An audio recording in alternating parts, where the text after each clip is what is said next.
If you guys want the fastest way to improve your aim, get some Control Freaks for cheap. Use code GOBLIN for 10% off and improve your aim today. Link in the description. Yo, what is up guys? It's the Goblin and welcome back to another Call of Duty World War II video. In this video, you're going to see a fairly impressive gameplay. I think it's around 76, 75, something like that kills with this Type 100 on point Duhawk, absolutely rushing and destroying my enemies on some domination. This map is a pretty fun one. It's one that I kind of hated in the beta, but now it's honestly one of my favorite maps. And today's video is all going to be about sensitivity, one of the hottest topics in Call of Duty.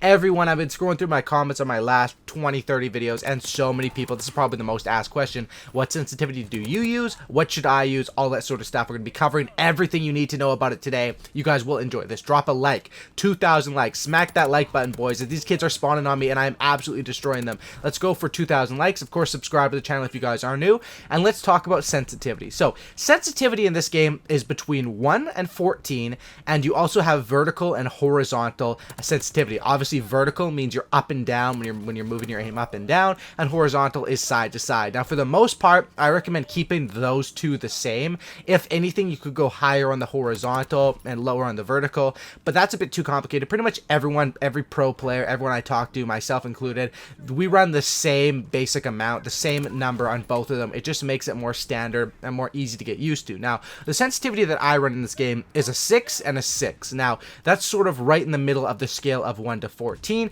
and I'm going to talk about why you might want a high sensitivity, why you might want a low sensitivity, and what works better for you. So in general, low sensitivities in Call of Duty, one of the reasons why professional players in the history of Call of Duty has pretty much always used between a 2 and a 5 sensitivity. And the main reason for that is because the lower your sensitivity is, the better your aim is going to be, especially at a range. So if you are an assault rifle player, a more long distance player, that's the sort of people that want to stick at those lower sensitivities. I'd say in this game, probably between a 2 and a 5 would be reasonable, because hitting those shots at long range, the tiniest adjustment in your movement, which if you're on a high sensitivity, could make you lose that gunfight and miss shots. So if you're a player that likes to use the bar, play on more long range maps, definitely low sensitivity is the way to go for you, because that allows you to hit more shots. People that are in the mid sensitivity range are people like myself. I might use an assault rifle, I might use an SMG, and I sort of play all around at different ranges. You know, I'll play close range, I'll play long range, but that 6 sensitivity for me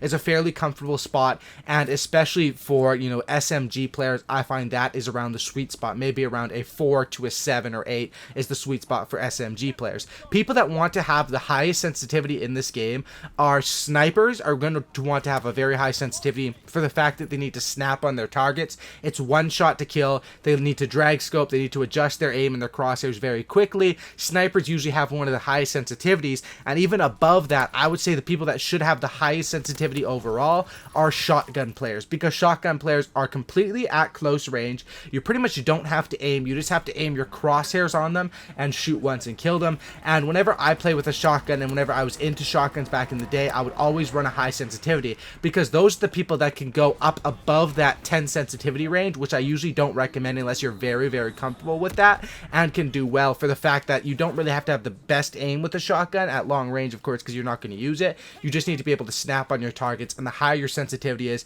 the easier you're going to be able to snap on your target. So now that you guys get the ranges and why you'd want to use different sensitivities, basically the benefit of having the higher sensitivity is that you're going to be able to essentially move your crosshairs and move your aim down sights faster to be able to lock onto people. However, the downside is that one slight adjustment in your hands and on those thumbsticks is going to allow you to miss bullets, especially in a game like this game, where honestly the auto aim in this game is fairly weak compared to previous Call of Duty games. So that kind of running a higher sensitivity is more risky in this game, because in previous CODs, the higher your sensitivity was, the auto aim would help you basically lock onto people. And in this game, the auto aim, or aka the aim assist, I guess that's the technical proper name for it. I've always called it auto aim, but the proper name I think is aim assist. And of course, you want to have all your aim assists enabled under your settings in this game. It's a #1 thing to improve your aim. You want to make sure you have every single aim assist enabled. However, they will help you, but they won't help you as much as they did in previous games. So if your sensitivity is too high, you can, you know, find yourself missing shots and stuff like that. Now, how I recommend finding the perfect sensitivity for you is I recommend playing in, you can either play in like combat training against bots, or you can play in real games, maybe in a TDM or a free-for-all, something that's more simple so you can focus on this. And I recommend you start off on a low sensitivity. So start off on maybe a 3 or a 4, and every single game keep upping that sensitivity, upping at 5, 6, 7, 8. And when you get on a sensitivity where you feel at all uncomfortable, if you feel at all uncomfortable, and of course play probably a couple games on each one, actually don't just play one game because it's going to take you a couple games to get used to. But if you get on that sensitivity, so say I start at 4 is easy, I play a couple games with that, 5 is easy, 6 is easy, and when I go to 7, I start to find myself, wow, I just missed some shots in that guy, I just lost that gunfight. That's when, as soon as you start to feel uncomfortable or you feel like your sensitivity is causing a burden to you, drop it down at least 1 point, possibly 2, and that's the sensitivity you can rock with. Now, people that play the game more actively, you know, the more you're playing the game, probably the higher the sensitivity you can run. For example, when I played a lot in MW3, I played literally all day, every single day, I would rock with a 7 sensitivity, and that was on a scale out of 10. So that was fairly high, you know, that would be around a 9 or a 10 now on the scale out of 14.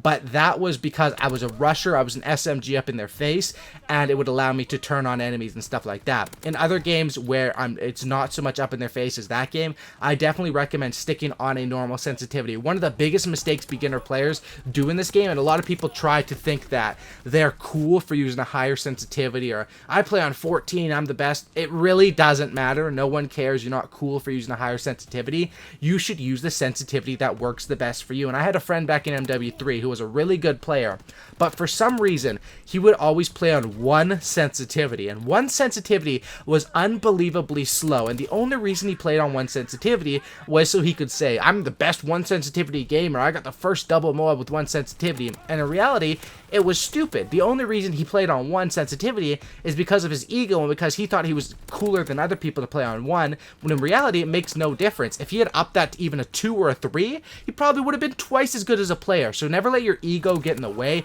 of picking the best sensitivity. If someone at your school brags about how high their sensitivity is, it really doesn't matter. They're going to be missing shots. Of course, if your sensitivity, and there's been players throughout the years that run on the highest sensitivity and have insane accuracy, but those players are once in a blue moon. Most of the good players, you know, pub stompers, competitive players, are around that middle range, and never think that the higher your sensitivity is, the better player you are. It just varies on person to person. Now, another thing that I love about sensitivity is the fact that with Control Freaks, and Control Freaks is a product that I've been, you know, pushing quite a bit since this game came out, because I've recently sponsored by them. I've been using them since MW3, which is now, I like to say 5 years, but it's literally like 6 or 7 years. It's probably 6 years since MW3.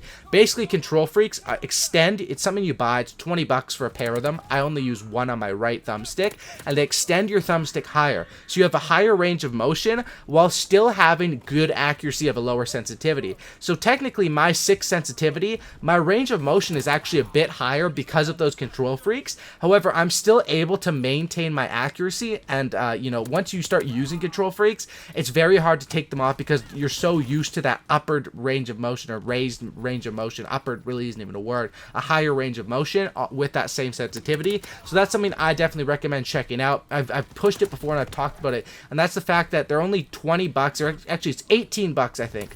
There might even be ones you can get cheaper once you use my code Goblin for a 10% off discount, and it's the easiest way to improve your aim and to, you know, have a higher range of motion while still having that accuracy. But as far as finding your sensitivity, all the tips I gave in this video will help you guys find that sensitivity. Also, another thing I want to mention is just because I use a 6 doesn't mean you should use a 6. It varies person to person, and it all depends on how much you've been playing. Whenever I go back to the old Call of Duty games, I always say, whoa, my sensitivity feels way too high, because I'm not used to those games. So I usually drop it down, and it's always better to be comfortable and then to be someone where you would miss shots, especially in this game where I find myself missing a lot of shots at medium to long range, especially with these silenced SMGs where it takes so many shots to kill people, for the fact that my sensitivity is, you know, a bit too high and the aim assist is a bit too low. I don't find that it loses me gunfights, and that's why I stick on a 6. However, if, for example, I take a couple day break, which I really don't since this game just came out,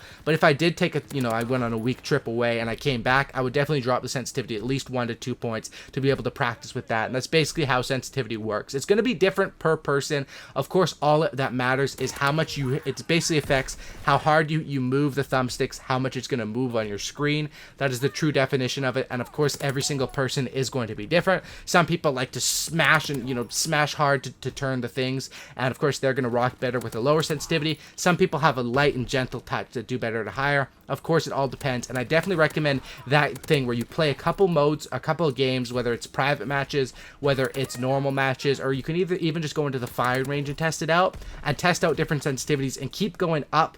And then when you feel uncomfortable, go down one and lock in on that. That's definitely a good thing. Another thing is don't change your sensitivities too much. Once you lock in on something, stick with that. There's no point on practice. It's basically like basketball. For example, if I practiced, you know, my 3-point shot on a 9-foot hoop, by the end of the games, I'm on a 10-foot hoop, I'm going to be messing up on every shot. And it's the same with sensitivity. If you're practicing on, if you play 100 games on a 4 sensitivity, and then for some reason you start rocking with an 8 sensitivity, you're going to basically, you know, all that muscle memory that's put into your hands, and there is muscle memory even in a video game or an esport or whatever you want to call it, you're going to lose a lot of that because you're going to have to readjust. So once you find your good sensitivity, stick with that and only go up one or down one to adjust. Never make huge adjustments just because you see someone else doing something good. Hope you guys enjoyed today's video. If you guys did, drop a like on this thing. I'd really appreciate 2,000 likes. That'll be awesome. Subscribe to the channel if you guys are new. Sub for a cookie and don't looky. And my final score there was like 76 kills, I think, something like that. Thanks for watching, guys, and I'm out. Peace.